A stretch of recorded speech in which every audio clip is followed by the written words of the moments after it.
एक अभूतपूर्व मोर्चा या महाराष्ट्रातील सकल मराठा समाजाने मुंबई नगरीमध्ये आज काढला। सभापती महोदय, इतिहासात नोंद व्हावी असा एक आदर्श मोर्चा आपल्या मागण्यासाठी मराठा समाजाने मुंबईत काढला। सभापती महोदय, हा मोर्चा पहिला नाही, हा 58वा मोर्चा आहे। सभापती महोदय, एक तारीख मी आपल्या माध्यमातून सरकारला आठवण करून देणार आहे। सभापती महोदय, 14/12/2016 रोजी हिवाळी अधिवेशनाच्या काळात सभापती महोदय नागपूरला सुद्धा असा सकल मराठा समाजाचा मोर्चा निघाला। सभापती महोदय, त्या मोर्चाच्या नंतर असंच आज जसं निवेदन सरकारच्या वतीनं केलं गेलं, मोर्चाकऱ्यांच्या वतीनं सभापती महोदय माननीय मुख्यमंत्र्यांकडे निवेदन दिलं। त्या निवेदनावर आज जशा 15 मागण्या दिल्या सभापती महोदय, तशाच 15 मागण्या होत्या। पण त्या 15 मागण्यावर सभापती महोदय हिवाळी अधिवेशनापासून आजपर्यंत काही कारवाई झाली।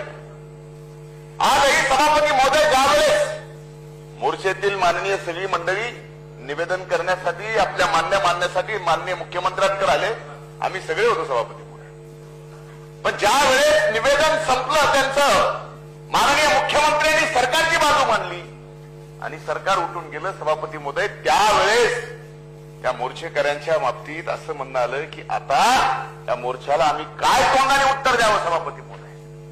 कारण सभापती महोदय, मी जबाबदारीपूर्वक बोलतो, दोन्ही नेत्यांनी आमच्या जे निवेदन केलं सभापती महोदय त्या बाबतीमध्ये मी अल्पसा सहमत आहे। पण एक गोष्ट लक्षात घेतली पाहिजे सभापती महोदय, आज लाखोच्या संख्येने मराठा समाज मुंबईमध्ये आला।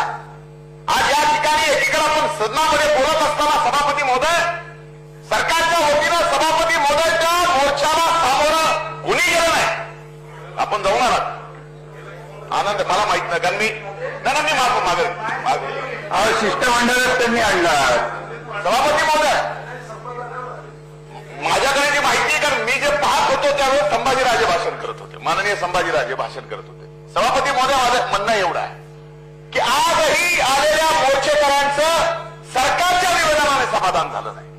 भले सभागृहातल्या आमच्या काही मंडळींचं समाधान झालं असेल सभापती महोदय, काय झालं नाही याचं सभापती महोदय याचं कारण असं आहे, आरक्षणाच्या बाबतीमध्ये सरकार गंभीर नाही, हे वारंवार मराठा समाजाला वाटतं। म्हणूनच सभापती महोदय 58वा मोर्चा लाखोच्या संख्येनं मुंबईत निघाला। सभापती महोदय, दुसरी गोष्ट, कोपर्डीच्या प्रकरणात आणखी नाही, आमच्या त्या भगिनीला न्याय मिळाला नाही।